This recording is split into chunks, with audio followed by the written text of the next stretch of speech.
வணக்கம். இது குறளின் கதை.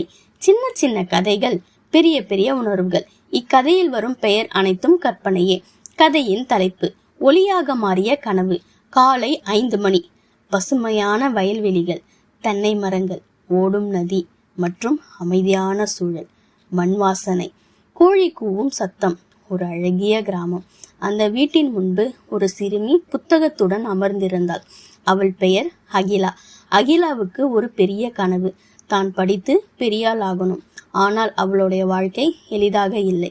அவள் அப்பா ஒரு தினக்கூலி தொழிலாளி, அம்மா வீட்டு வேலை செய்து குடும்பத்தை நடத்துபவர்.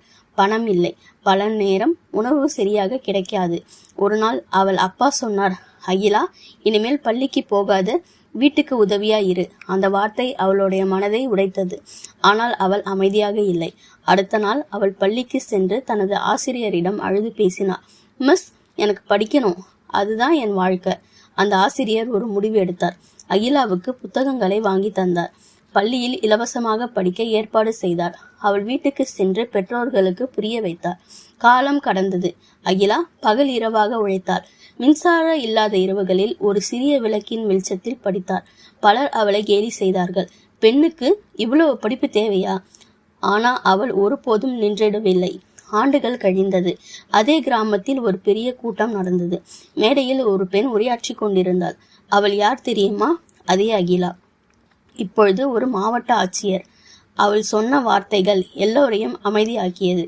நான் ஏழையாக இருந்தாலும், ஆனா என் கனவு ஏழையாக இல்லை. எனக்கு வாழ்க்கையை மாற்றியது கல்வி.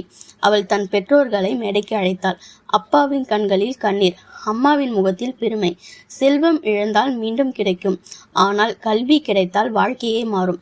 கதையின் ஆழமான கருத்து: கல்வி ஒரு பெண்ணின் வாழ்க்கையை மட்டுமல்ல, ஒரு குடும்பத்தையும் ஒரு சமூகத்தையும் உயர்த்தும் சக்தி. இந்த கதை உங்களுக்கு பிடித்திருந்தால் பகிருங்கள். குறளின் கதை சேனலை சப்ஸ்கிரைப் செய்யுங்கள். மீண்டும் வேறு ஒரு கதையில் சந்திப்போம். குறளின் கதையில்.